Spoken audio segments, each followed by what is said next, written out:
નમસ્કાર વિદ્યાર્થી મિત્રો, આજે આપણે ધોરણ 8 વિષય વિજ્ઞાન અને ટેકનોલોજીમાં પાઠ 14 વિદ્યુત પ્રવાહની રાસાયણિક અસરો વિશે અભ્યાસ કરીશું. આ પાઠની અંદર આપણે વિદ્યુતના સુવાહક અવાહક પદાર્થો વિશે અભ્યાસ કરવાના છે. વિદ્યુતનું વહન કેવી રીતે થાય છે એના વિશે ચર્ચા કરીશું. તેમજ વિદ્યુત પ્રવાહો કેવા પ્રકારની અસરો દર્શાવે છે એના વિશે વાત કરવાની છે. તો ચાલો આપણે પાઠ શરૂ કરીએ. તમારા વડીલોએ તમને ભીના હાથે વીજળીથી ચાલતા ઉપકરણોને સ્પર્શ ન કરવાની ચેતવણી આપી હશે, બરાબર. તમારા ઘરના વડીલોએ તમને ઘણી વખત વિદ્યુતના સાધનોને ચાલુ કરવું હોય તો ભીના હાથે ન કરવું એના વિશે તમને સલાહ આપી છે, બરાબર. કારણ કે વિદ્યુતના સાધનો સાથે આપણે ખૂબ જ સાવચેતીપૂર્વક કાર્ય કરવાનું હોય છે. પરંતુ શું તમે જાણો છો કે ભીના હાથે વીજળીથી ચાલતા ઉપકરણોને સ્પર્શ કરવા શા માટે ભયજનક છે? તો કે જો ભીના હાથે આપણે કોઈ પણ વીજળીથી ચાલતું ઉપકરણ, બરાબર, એને પકડવાનો પ્રયત્ન કરીએ તો ત્યારે આપણને એ વીજળીનો કરંટ લાગવાની શક્યતાઓ રહે છે, બરાબર. એટલે આપણે એને ક્યારેય અડકવું જોઈએ નહીં.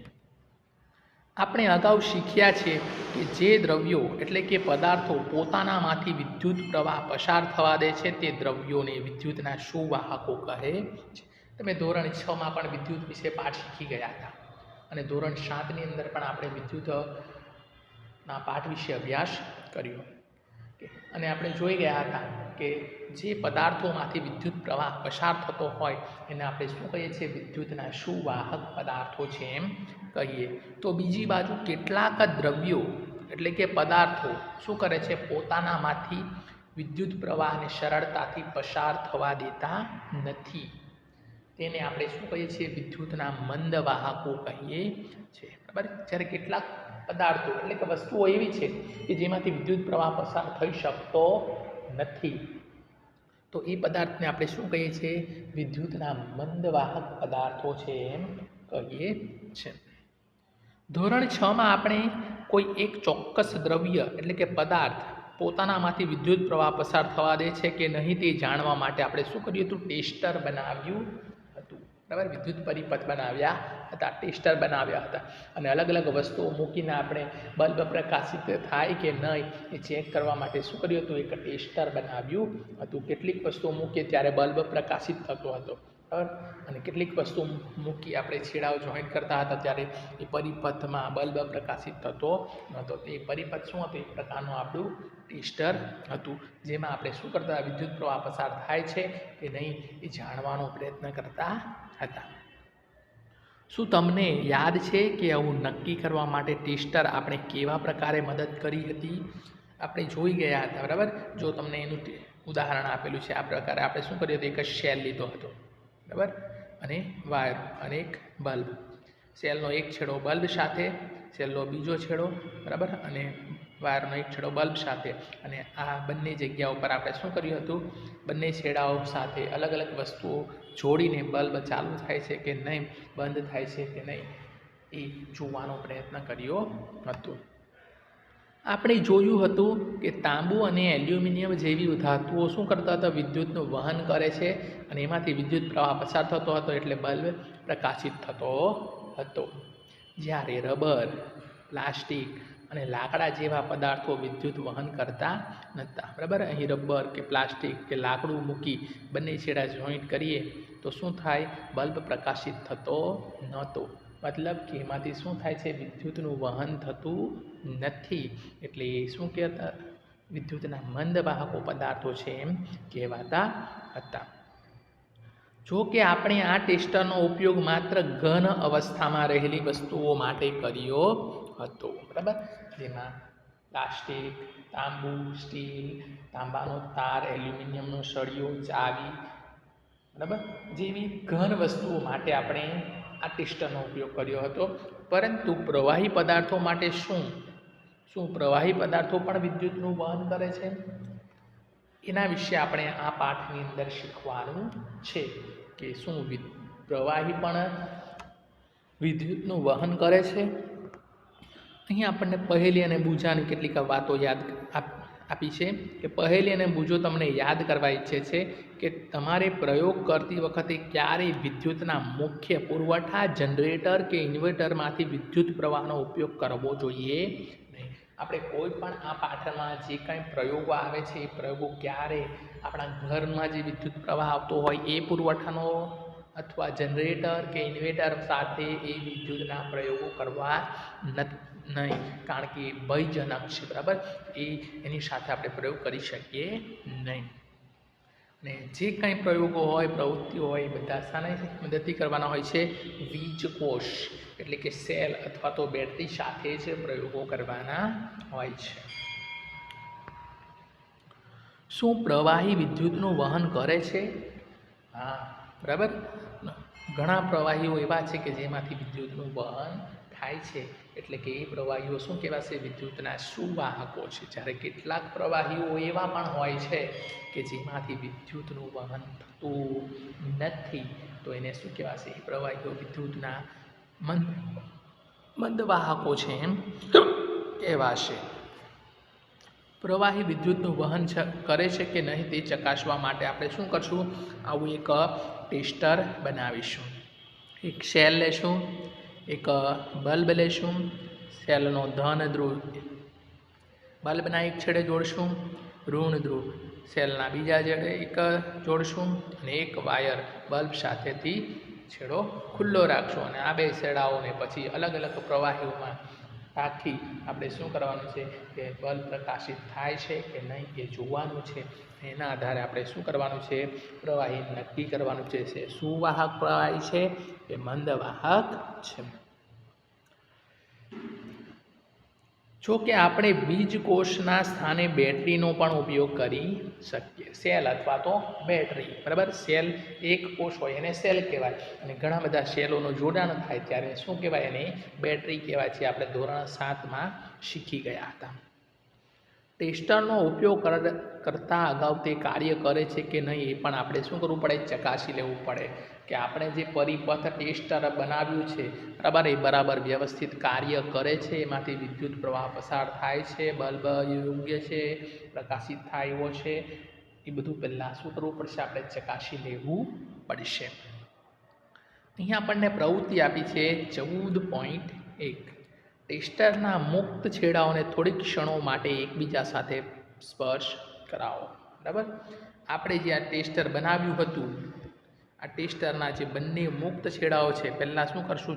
એ ચાલે છે કે નહીં એને ચેક કરવું હોય તો શું કરવું પડશે? આ બંને છેડાને અહીંયા આપણે ભેગા કરશું, સ્પર્શ કરશું, એટલે તરત જ જો એ ટેસ્ટર યોગ્ય રીતે ચાલતું હશે તો શું થશે? બલ્બ પ્રકાશિત થશે. અને જો ન ચાલે તો સમજવાનું કે કોઈક જગ્યાએ વાયરો ઢીલા હશે અથવા છૂટા હશે, અથવા સેલ પૂરો થઈ ગયો હોય, અથવા તો બલ્બ ઉડી ગયો હોય, એવું બની શકે. બરાબર, એ ચેક કરવા માટે આપણે શું કરશું? બંને છેડાને જોઈન્ટ કરશું. બલ્બ પ્રકાશિત થાય તો સમજવાનું કે આપણું ટેસ્ટર યોગ્ય રીતે કામ કરે છે. આવું કરતાં જ પરિપથ પૂર્ણ થશે, બલ્બ પ્રકાશિત થશે. આપણે વાત કરી બરાબર, બંને છેડાને જોડશું એટલે આપણને તરત જ ખ્યાલ આવી જાય કે ટેસ્ટર કાર્ય કરે છે કે નહીં. જો બલ્બ પ્રકાશિત થાય તો સમજવાનું કે યોગ્ય કાર્ય કરે છે, અને જો બલ્બ પ્રકાશિત ન થાય તો સમજવાનું કે ટેસ્ટર કામ કરતું નથી. તો શું હોઈ શકે? તો કે કાં તો એના વાયરો ઢીલા હશે, બરાબર, ક્યાંકથી જોડાણ ઢીલું થઈ ગયું હોય, અથવા તો બલ્બ ઉડી ગયો હોય. બરાબર, એ આપણે વાત કરી ગયા. અથવા તો તમે જે અંદર સેલ વાપરેલો છે એ સેલ શું થઈ ગયો છે? વપરાઈ ગયો હોય. બરાબર, એટલે કે સેલ પતી ગયો હોય એવું બની શકે. આ બધી તપાસ કરો અને બધા જોડાણો ચુસ્ત છે કે નહીં એ તમારે જોઈ લેવું. જો જોડાણો અગાઉથી જ ચુસ્ત હોય તો બલ્બને બદલી નાખો. બરાબર, જો જોડાણ બધા વાયરોનું યોગ્ય રીતે જોડાણ થયેલું હોય છતાં જો બલ્બ ન ચાલે તો પછી શું સમજવું? બલ્બ ઉડી ગયો હશે એમ સમજવું. એટલે આપણે એને શું કરવાનું? બદલી નાખવા. હવે ફરીથી તપાસો કે ટેસ્ટર કાર્ય ન કરતું હોય તો સેલને પણ બદલી નાખો. નવો બલ્બ નાખો છતાં પણ જો બલ્બ પ્રકાશિત ન થાય તો કદાચ શું સમજવું? કે સેલ, બરાબર, એટલે કે બેટરી પૂરી થઈ ગઈ હોય તો આપણે બેટરીને પણ બદલી નાખવી. અને પછી જોઈન્ટ મારો એટલે હવે તો આપણો પરિપથ કેવો હશે? એકદમ યોગ્ય કાર્ય કરતો હશે. આ રીતે જ્યારે ટેસ્ટર બરાબર રીતે તૈયાર કાર્ય કરતું થઈ જાય તો હવે તમે એનો જુદા જુદા પ્રવાહીઓના પરીક્ષણ માટે ઉપયોગ કરી શકો છો. બરાબર. અને જો આપણું ટેસ્ટર યોગ્ય રીતે કાર્ય કરતું થઈ જાય પછી આપણે શું કરવાનું છે? અલગ અલગ પ્રવાહીઓનું આપણે પરીક્ષણ કરવાનું છે કે શું એ પ્રવાહીમાંથી વિદ્યુત પ્રવાહ પસાર થાય છે. જો થતો હશે તો બલ્બ પ્રકાશિત થશે. અને જો એ પ્રવાહીઓમાંથી વિદ્યુત પ્રવાહ પસાર થતો ન હોય તો સમજવાનું કે એ પ્રવાહીઓમાં શું હશે? એ પ્રવાહીઓ વિદ્યુતના મંદ વાહકો છે એમ કહી શકાશે. અહીં કેટલીક ચેતવણી આપી છે કે પોતાના ટેસ્ટરની તપાસણી કરતી વખતે તેના તારના મુક્ત છેડાઓને માત્ર થોડી ક્ષણોથી વધારે સમય માટે સ્પર્શ ન કરવો, નહીંતર શું થશે? બેટરીનો સેલ બહુ જલ્દી વપરાઈ જશે.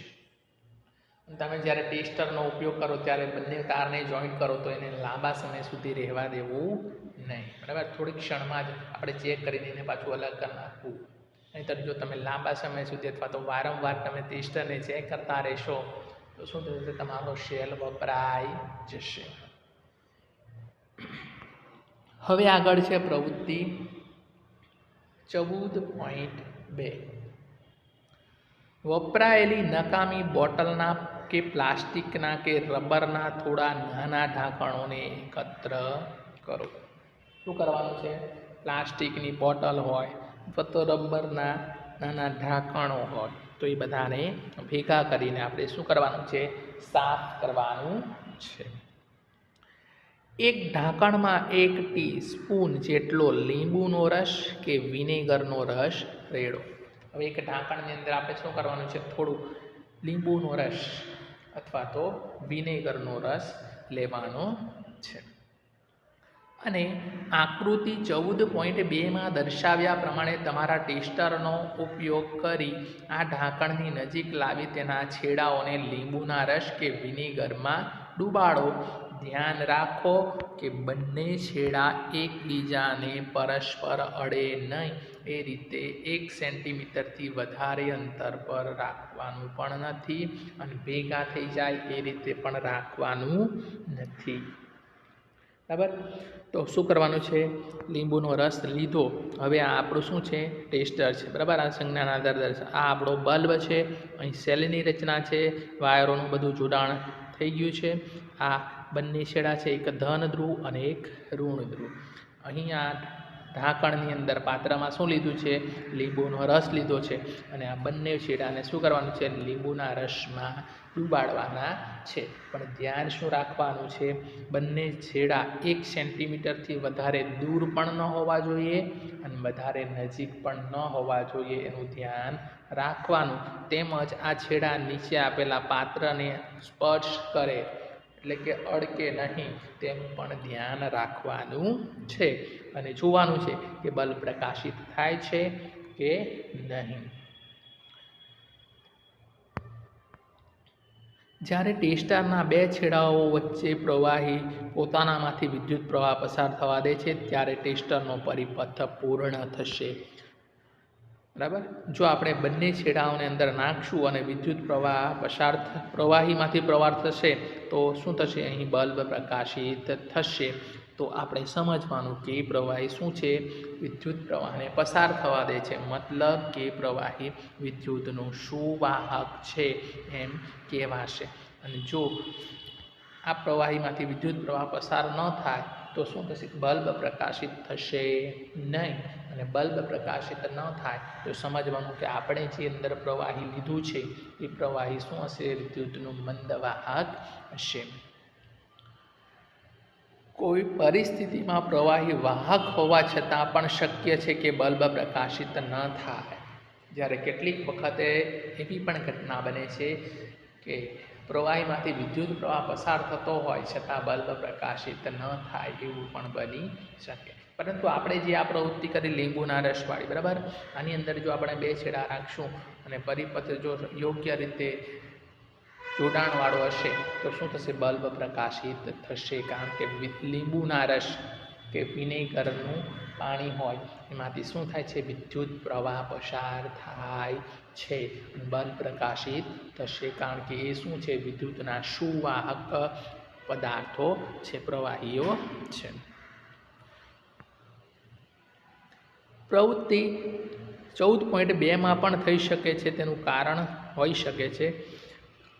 શું તમને યાદ છે કે બલ્બમાંથી વિદ્યુત પ્રવાહ પસાર થાય ત્યારે બલ્બ પ્રકાશિત કેમ થાય છે?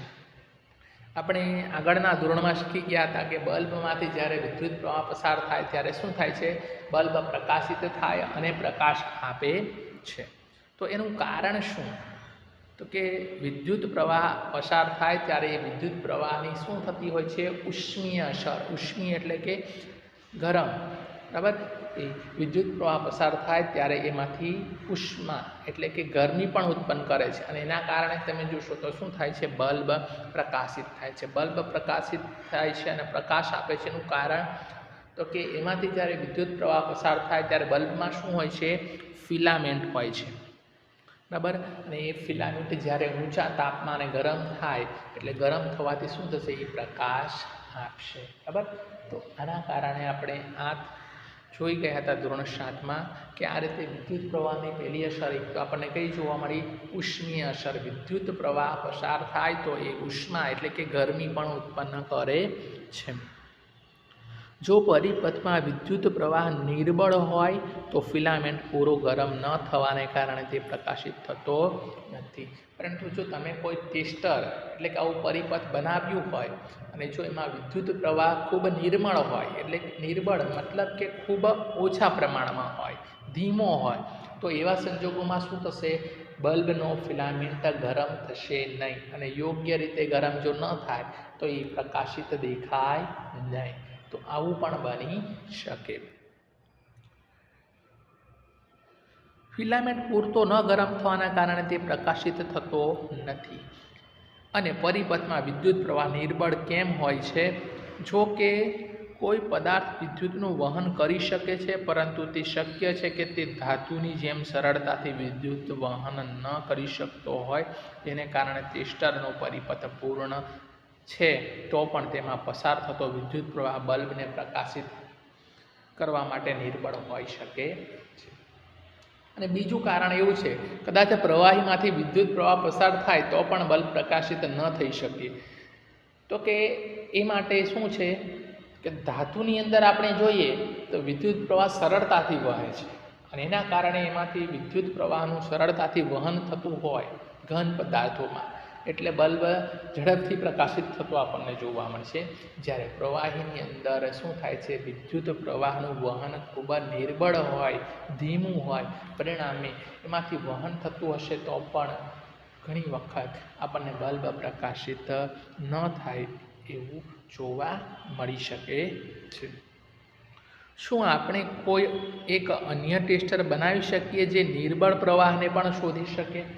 તો કઈ રીતે આપણે કહી શકીએ કે પ્રવાહી સુવાહક છે કે મંદવાહક છે? જો સુવાહક હશે તો બલ્બ પ્રકાશિત થશે એટલે આપણે કહી શકીએ, પણ જો એમાંથી બલ્બ પ્રકાશિત ન થયો, પ્રવાહીની અંદર વાયરો નાખી અને બલ્બ પ્રકાશિત ન થયો તો શું આપણે એને મંદવાહક કહેવું?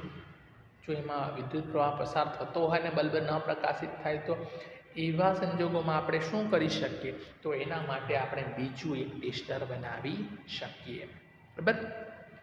અહીં આપણને એક અન્ય ટેસ્ટર બનાવવા માટેની રચના આપી છે. એક અન્ય પ્રકારનું ટેસ્ટર બનાવવા માટે આપણે વિદ્યુત પ્રવાહની કોઈ અન્ય અસરનો ઉપયોગ કરીશું.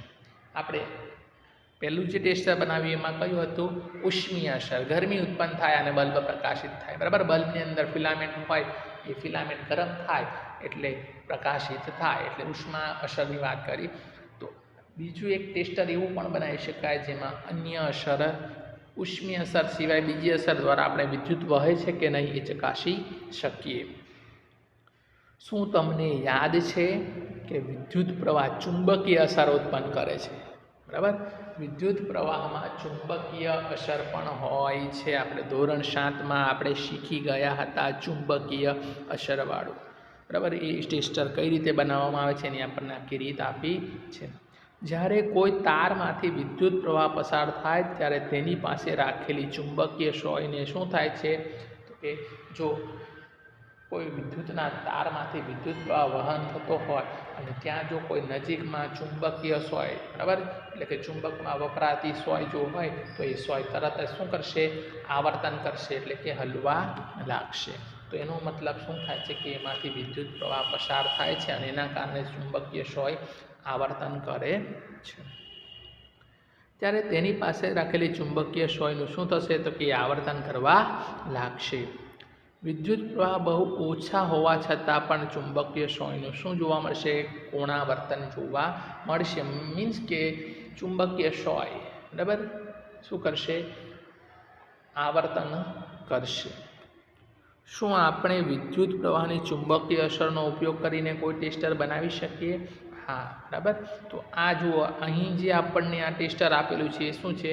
ચુંબકીય અસર તપાસતું વિદ્યુતનું બીજું ટેસ્ટર છે કે એના દ્વારા પણ એમાંથી વિદ્યુત પ્રવાહ પસાર થાય છે કે નહીં એ આપણે જોઈ શકીએ છીએ. અથવા તમે આકૃતિમાં બલ્બની જગ્યા ઉપર શું લગાવી શકો છો? એલઈડી લગાવી શકો છો, બરાબર. બલ્બ પ્રકાશિત ન થાય તો તમે એલઈડી લગાવી શકો છો અને એલઈડી ખૂબ જ સરળતાથી આપણને એમાંથી વિદ્યુત પ્રવાહ પસાર થાય છે કે નહીં એ દર્શાવી આપશે. એલઈડી નિર્બળ પ્રવાહ પર પસાર થતો હોય તો પણ પ્રકાશિત થાય છે, બરાબર. આપણે અગાઉ શીખી ગયા કે ઘણા પ્રવાહીઓમાંથી વિદ્યુત પ્રવાહ નિર્બળ રીતે પસાર થતો હોય તો બલ્બ પ્રકાશિત ન થાય, પણ જો એની સ્થાન પર બલ્બની જગ્યાએ તમે એલઈડી લગાવેલો હશે ને તો નિર્બળ વિદ્યુત પ્રવાહ હશે તો પણ એલઈડી પ્રકાશિત થશે. એટલે આપણને ખ્યાલ આવશે કે પ્રવાહી કેવું હશે? વિદ્યુતનું શું વાહક છે એમ કહી શકાય. એલઈડીની સાથે બે તાર જોડેલા હોય છે. તમે એલઈડી જોઈ હશે, બરાબર, કે આ પ્રકારની રંગબેરંગી અલગ અલગ પ્રકારની તમને એલઈડી જોવા મળશે. તો એલઈડીમાં તમે જોશો તો કેટલા પ્રકારના તાર હોય છે? બે પ્રકારના. અહીં તમે આકૃતિમાં જોવા મળશે. એક તાર બીજા તારની સરખામણીમાં થોડો લાંબો હોય છે. જો તમને આકૃતિમાં દેખાશે, એક તાર ટૂંકો હશે અને બીજો તાર એની સરખામણીમાં કેવો હશે? થોડો લાંબો હશે. યાદ રાખજો કે એલઈડીનું જ્યારે પરિપથમાં જોડાણ કરો, તમે વિદ્યુત ટેસ્ટમાં એને લગાવો તો એના સાથે વાયરનું જોડાણ કરો ત્યારે કેવી રીતે વાયરનું જોડાણ કરવાનું? તો લાંબા તારને હંમેશા બેટરીના ધન ધ્રુવ સાથે અને નાના તારને બેટરીના ઋણ ધ્રુવ સાથે જ જોડવામાં આવે છે, બરાબર. જે લાંબો તાર છે એની સાથે આપણે બેટરીનો ધ્રુવ જોડવાનો છે? ધન ધ્રુવ. અને નાનો તાર હશે એટલે એલઈડીમાં એની સાથે શું કરવાનું છે? ઋણ ધ્રુવને જોડવાનું છે. હવે ધન ધ્રુવ અને ઋણ ધ્રુવ કેવી રીતે નક્કી કરશો? એલઈડીમાં તો આપણને ખબર છે ટૂંકો તાર હોય એને ધન ધ્રુવ ગણવાનો અને લાંબો તાર હોય એને ટૂંકો તાર હોય એને ઋણ ધ્રુવ ગણવાનો અને લાંબો તાર હોય એને ધન ધ્રુવ ગણવાનો. એ જ રીતે તમે સેલ અથવા તો બેટરી જોશો ને તો બેટરી અને સેલ ઉપર પણ તમને બંને છેડા ઉપર નિશાન આપેલા હશે, બરાબર. સેલમાં એક છેડે તમે જોશો તો ઉપર પ્લસનું ચિહ્ન આપેલું હશે, તો એ પ્લસનું ચિહ્ન હોય એ શું કહેવાય? ધન ધ્રુવ હોય. તો અહીં જે વાયર જોડેલો હોય એને આપણે એલઈડીના ધન સાથે જોડવા, રેડી. અને સેલ કે બેટરીમાં જે માઇનસનો છેડો હશે એ ઋણ ધ્રુવ કહેવાશે. તો એ માઇનસના છેડે જે વાયર જોડો એને એલઈડીના આપણે શું કરવાનું? ઋણ એટલે કે ટૂંકા છેડા સાથે જોડવાનું, બરાબર. તો આ વિગતને તમારે યાદ રાખવું. અહીં આપણને પ્રવૃત્તિ આપી છે, જો ચુંબકીય અસરવાળી પ્રવૃત્તિ 14.3. માચિસની ખાલી ડબ્બીમાંથી ટ્રે બહાર કાઢો. તમે માચિસનું ખોખું જોયું હશે, બરાબર. માચિસનું ઉપરનું ખોખું કાઢી નાખો અને અંદર જે આ ટ્રે છે એને બહાર કાઢવાની છે. હવે ટ્રેની ઉપર શું કરવાનો છે? એક તાંબાનો તાર ખુલ્લો કરી દે, બરાબર. તાંબાનો તાર ખુલ્લો કરી દેવી અને એને આ માચિસની ટ્રે ઉપર આ રીતે આકૃતિમાં બતાવ્યા પ્રમાણે ગોળ ગોળ અંતરે વીંટી દેવાનું છે. અને ટ્રેની અંદર શું કરવાનું છે? એક હોકા યંત્ર એટલે કે નાનું મસ્તી ચુંબકીય સોયને આ રીતે અંદર મૂકવાની છે. હવે એક તારનો મુક્ત છેડાને શું કરવાનું છે? બેટરી સાથે જોડો. જો એક તાર અહીં બેટરીનું ચિહ્ન છે એટલે અહીં બેટરી લગાવેલી છે, બેટરી સાથે જોડો. અને તારનો બીજો ટુકડો લઈ બેટરીના બીજા છેડાના ટર્મિનલ સાથે જોડો. બીજો એક તાર લઈ અહીંથી આપણે શું કરવાનું છે? બેટરીના બીજા ટર્મિનલ એટલે કે એક ધન ધ્રુવ સાથે આ છેડો અહીં આવ્યો છે અને આ છે ઋણ છેડો અહીં આવ્યો છે. તો આ થયું આપણું ચુંબકીય અસર દર્શાવતું બીજું ટેસ્ટર. હવે આપણે જ્યારે આનો ઉપયોગ કરશું ત્યારે વિદ્યુત પ્રવાહ પસાર થશે તો શું થશે? આ બોક્સમાં મૂકેલું જે હોકા યંત્ર જેવું સાધન છે, બરાબર, એમાં રહેલી ચુંબકીય સોય શું થશે? તરત જ આવર્તન કરશે, કોણાવર્તન કરશે, મતલબ કે એ હલવા લાગશે, બરાબર. જો વાયર પરિપથ બંને વાયર જોડવામાં આવે એટલે વિદ્યુત પ્રવાહ પસાર થતો હશે તો તરત જ આ હલવા લાગશે. તો આપણે સમજવાનું કે એમાં વિદ્યુત વહે છે. અને જો વિદ્યુત ન વહે તો શું થશે? અંદરનું હોકા યંત્રની અંદરની રહેલી જે સોય છે એ સ્થિર જ રહેશે. તો આના આધારે તમે આ ટેસ્ટર વડે પણ જે નિર્બળ વિદ્યુત પ્રવાહની અસર હોય કે જેમાં ખૂબ જ ધીમી વિદ્યુત પ્રવાહ પસાર થતો હોય તો પણ તમે આના દ્વારા એ ચકાસી શકો છો. બંને તારના મુક્ત છેડાઓને ક્ષણ માત્રે જોડીને જુઓ ચુંબકીય સોય કોણાવર્તન કરે છે. જો આ બે છેડાને થોડા સમય જોઈન્ટ કરશો એટલે તરત જ આ શું થશે? કોણાવર્તન એટલે કે આવર્તન હલવા લાગશે. તમારા તારના બે મુક્ત છેડાનું ટેસ્ટર તૈયાર છે. હવે આ ટેસ્ટરનો ઉપયોગ કરીને તમે પ્રવૃત્તિનું પુનરાવર્તન કરી શકો છો. કેવી રીતે? તો કે અલગ અલગ પ્રવાહી લો, બંને છેડાને પ્રવાહીમાં નાખો અને જુઓ શું સોય આવર્તન કરે છે, બરાબર. જો આવર્તન કરે તો સમજવાનું કે પ્રવાહી સુવાહક છે, કારણ કે એમાંથી વિદ્યુત પ્રવાહ પસાર થાય છે. અને જો પ્રવાહી જે પ્રવાહીમાં ડૂબાડીએ બંને છેડા અને જો આ ચુંબકીય સોય આવર્તન ન કરે તો સમજવાનું કે પ્રવાહીમાંથી વિદ્યુત પ્રવાહ પસાર થતો નથી અને એ વિદ્યુતનું કેવું હશે? મંદવાહક હશે એમ કહી શકાય. દરેક વખત તમે અલગ અલગ પ્રવાહીમાં ડૂબાડો ત્યારે પાછા એને બહાર કાઢીને પાછું લૂછી નાખવું અને પછી જ બીજા અન્ય પ્રવાહીમાં મૂકવું. જેમ કે અહીં અલગ અલગ પ્રવાહી આપેલા છે. જો નળનું પાણી લો, વનસ્પતિનું તેલ લો, દૂધ, મધ, વિનેગરનું અથવા તો લીંબુનો રસ, આવા અલગ અલગ પ્રવાહીની અંદર આપણે બંને છેડાને મૂકતા જવાનું છે, બરાબર.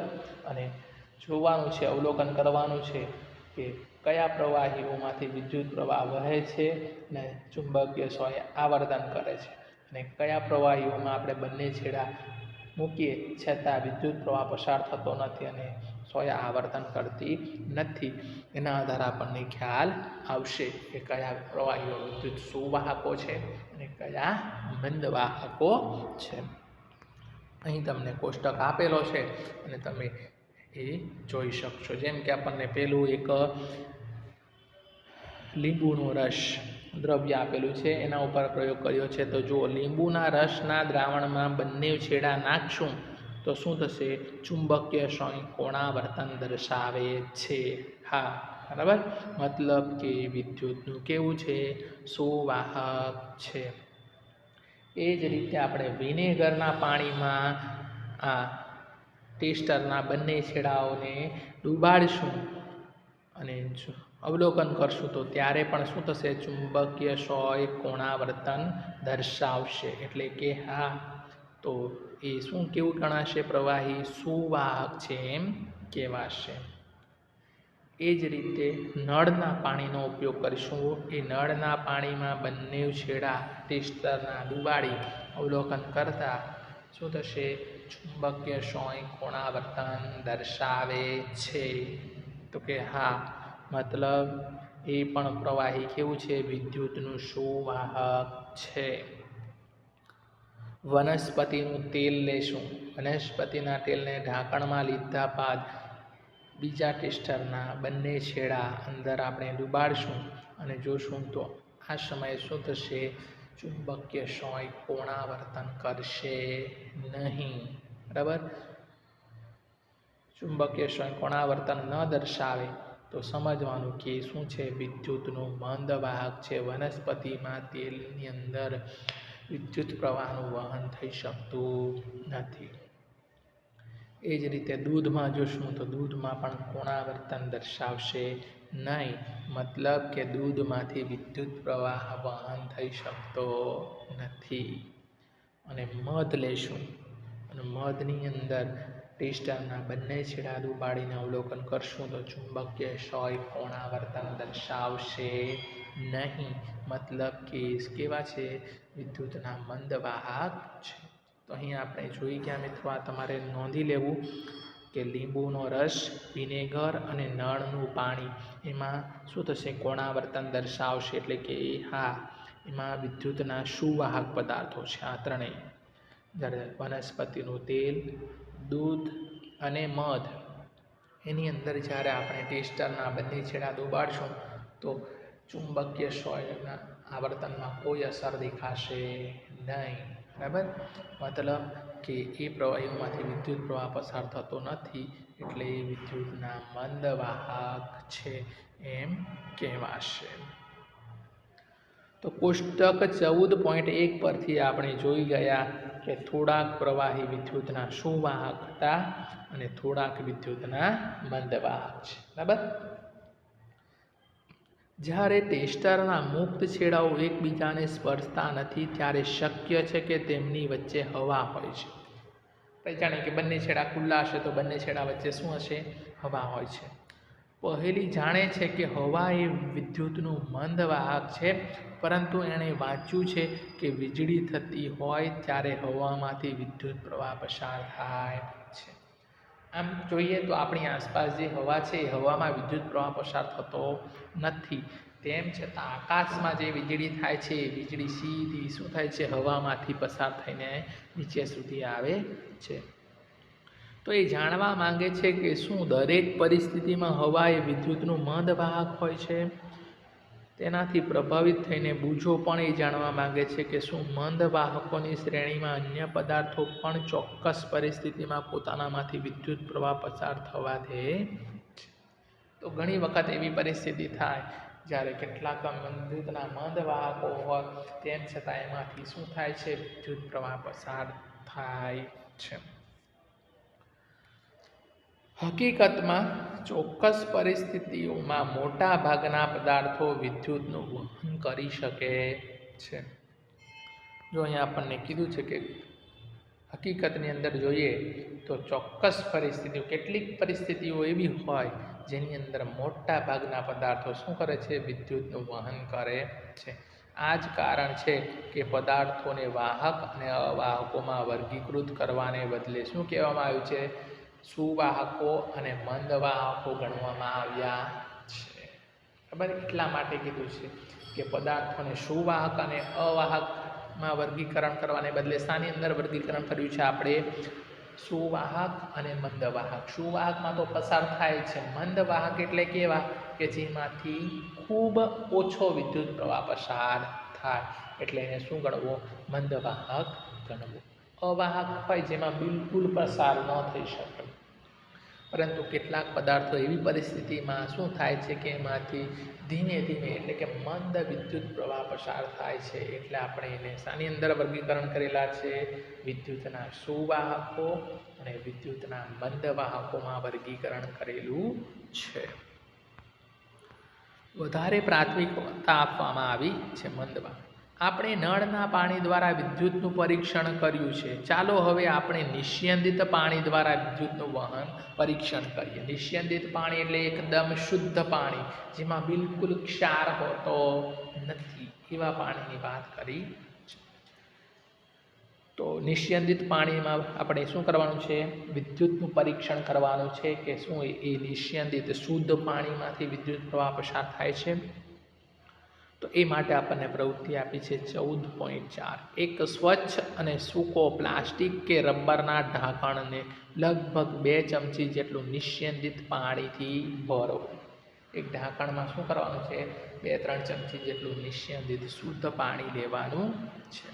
આ નિસ્યંદિત પાણી તમને ક્યાંથી મળશે? તો કે પ્રયોગશાળામાંથી અથવા તો કોઈ દવાની દુકાને ડૉક્ટર કે નર્સ પાસેથી તમે નિસ્યંદિત પાણી લઈ શકો છો, જે એકદમ કેવું હોય? શુદ્ધ હોય, જેમાં બિલકુલ ક્ષાર ન હોય. હવે આપણે જે ટેસ્ટર બનાવ્યો હતો એ ટેસ્ટરનો ઉપયોગ કરો પરીક્ષણ માટેનું, બરાબર.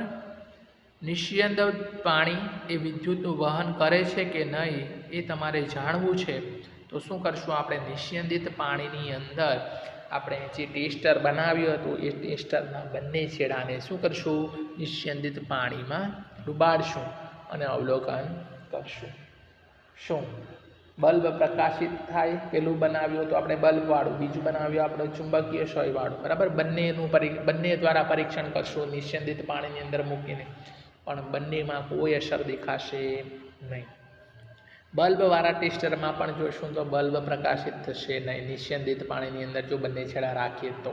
અને આપણે ચુંબકીય સોયવાળું જે ટેસ્ટર બનાવ્યું એ ટેસ્ટરના પણ બંને છેડા નિસ્યંદિત પાણીની અંદર રાખશું તો પણ એ ચુંબકીય સોય આવર્તન દર્શાવશે નહીં. મતલબ શું છે?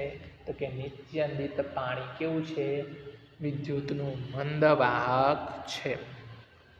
પરંતુ હવે 1 ચપટી જેટલું સામાન્ય મીઠું આ નિસ્યંદિત પાણીમાં ઓગાળી દો. પરંતુ હવે શું કરવાનું છે? એ જ પાણીની અંદર 1 ચપટી આપણે શું કરવાનું છે? મીઠું ઓગાળવાનું છે. એટલે શું થશે? એ નિસ્યંદિત પાણી ક્ષારવાળું બની જશે, મીઠાનું પાણી થઈ જશે. અને હવે પછી બંને ટેસ્ટર વડે આપણે એને ચકાસવાનો કરીશું, પ્રયત્ન કરીશું, બરાબર. પેલા બલ્બવાળા ટેસ્ટરના બંને છેડા આ નિસ્યંદિત પાણીની અંદર જે મીઠું નાખીને દ્રાવણ બનાવ્યું છે એમાં નાખશું તો હવે જોશું તો તરત જ એ બલ્બ કેવો થશે? પ્રકાશિત થવા લાગશે. મતલબ કે હવે જે મીઠાવાળું પાણી છે એ કેવું બની ગયું? વિદ્યુતનું વાહક પદાર્થ બની ગયું. એ જ રીતે આપણે પેલું ચુંબકીય સોયવાળું ટેસ્ટરનો ઉપયોગ કરશું, બરાબર. એના બંને છેડા આ મીઠાના નિસ્યંદિત પાણીમાં મીઠું ઉમેર્યું અને જે દ્રાવણ છે એની અંદર મૂકીશું અને અવલોકન કરશું તો હવે શું થશે?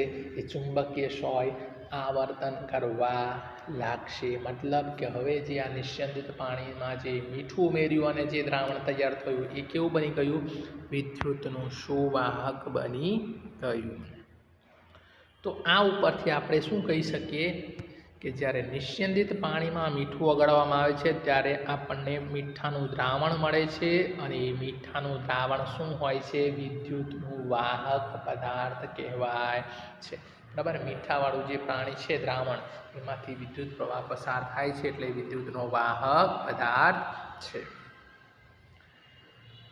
જે પાણી આપણને નળ, હેન્ડપંપ, કૂવાઓ અને તળાવોમાંથી મળે છે એ પાણી કેવા હોય છે? શુદ્ધ હોતા નથી. એમાં પણ શું હોય છે? અનેક પ્રકારના ક્ષારો ઓગળેલા હોય છે. આ ખનિજ ક્ષારોની માત્રા થોડી ઓછી હોય, કુદરતી રીતે જ હાજર હોય છે. તેથી આ પાણી પણ શું હોય છે? વિદ્યુતનું સુવાહક હોય છે. તમે નદીનું પાણી લો, તળાવનું લો, કૂવાનું લો, હેન્ડપંપનું લો કે દારનું લો, બરાબર. પણ એ પાણીમાં પણ કુદરતી રીતે જ જમીનમાંથી શું હોય છે? ક્ષાર ભળેલા હોય છે, એટલે શુદ્ધ હોતા નથી. પરિણામે એ પાણીમાંથી વિદ્યુત પ્રવાહ પસાર થતો હોય એટલે એ પાણી કેવા ગણાશે? વિદ્યુતના સુવાહક ગણાય છે. જ્યારે નિસ્યંદિત પાણી છે એ કેવું છે? એકદમ શુદ્ધ હોય છે, જેમાં બિલકુલ ક્ષાર હોતો નથી. તેથી એમાંથી વિદ્યુત પ્રવાહ પસાર થતો નથી. એટલે શું કહેવાય છે? નિસ્યંદિત પાણી ક્ષારોથી મુક્ત હોવાને લીધે એ કેવું હોય છે? વિદ્યુતનું મંદવાહક હોય છે. પાણીમાં થોડી માત્રામાં કુદરતી રીતે ખનિજ ક્ષારોની હાજરી માનવીના સ્વાસ્થ્ય માટે લાભદાયી છે. પાણીમાં ક્ષારોની હાજરી હોવી એ પણ શું છે? માનવી માટે લાભદાયી છે. પણ એ ક્ષારોની માત્રા કેવી હોવી જોઈએ? થોડી, એટલે ખૂબ જ ઓછી માત્રામાં હોય. પરંતુ આ ક્ષારો પાણીને સુવાહક બનાવે છે અને એ પાણીમાં રહેલા ક્ષાર જ પાણીને શું બનાવે છે? વિદ્યુતના સુવાહક બનાવે છે.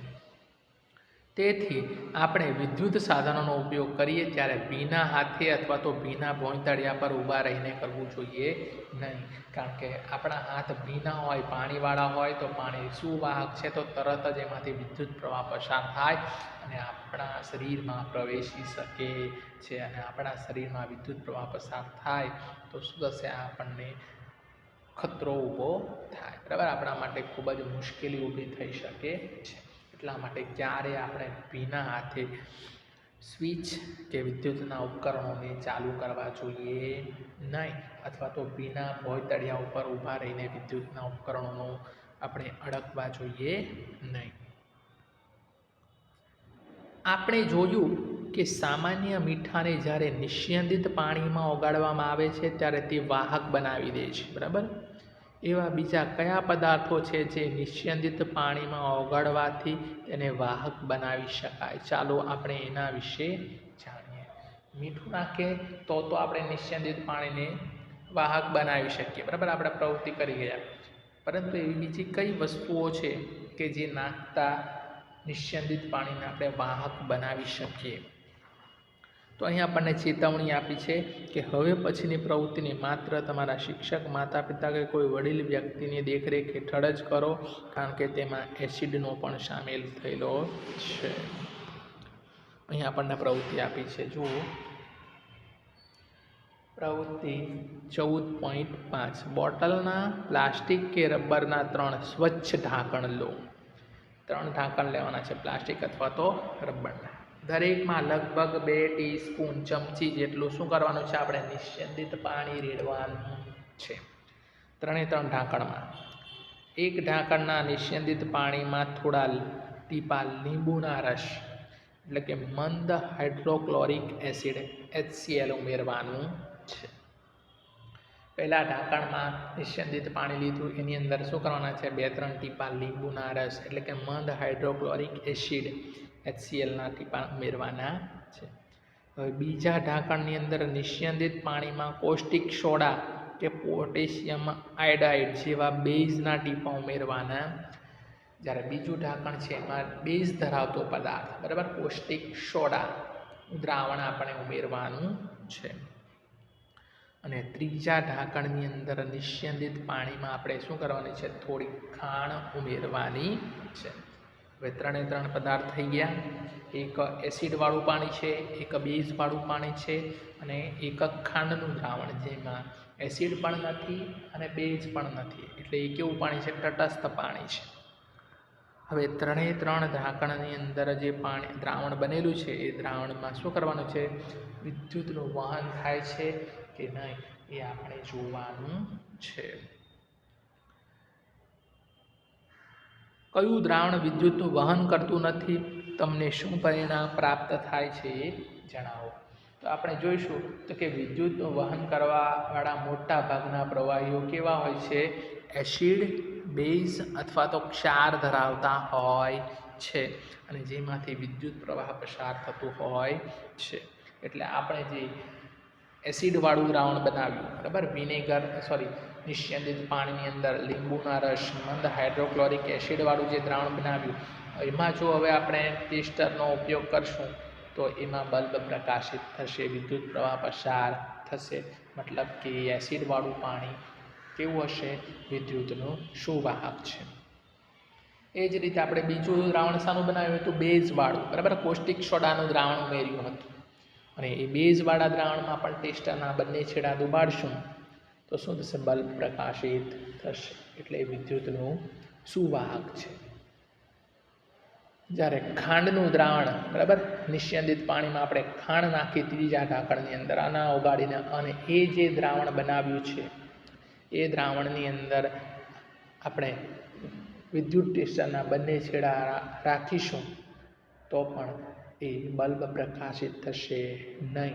એ દ્રાવણમાં વિદ્યુત પ્રવાહ પસાર થતો નથી, એટલે શું ગણાશે, એ વિદ્યુતના અવાહક છે અથવા તો મંદ વાહક છે એમ કહેવાય છે. જ્યારે કોઈ વિદ્યુત પ્રવાહ કોઈ વિદ્યુત દ્રાવણમાંથી પસાર થાય છે ત્યારે એ સુવાહક ગણાય, અને જો એ દ્રાવણમાંથી વિદ્યુત પ્રવાહ પસાર ન થાય તો એ મંદ વાહક ગણાય છે. તેમજ એ પ્રવાહ થાય ત્યારે કઈ અસર કરે છે, બરાબર, એ આપણે આગળના વિડીયોની અંદર અભ્યાસ કરીશું. બરાબર, તો આજે મિત્રો આપણે અહીં સુધી આ પાઠનો અભ્યાસ કરશું. અહીં આપણે અલગ અલગ દ્રાવણોમાં વિદ્યુત પ્રવાહ પસાર થાય કે નહીં એ વિદ્યુત ટેસ્ટરની મદદથી આપણે એની ચકાસણી કરી, કોષ્ટકના અંદર એની આપણે નોંધ પણ કરી હતી કે કયા પદાર્થો શું વાહક છે, કયા પદાર્થો મંદ વાહક છે, એની વાત કરી. તો એ તમારે બધું નોટની અંદર નોંધ કરી લેવી અને એનું વાંચન કરવું. આભાર.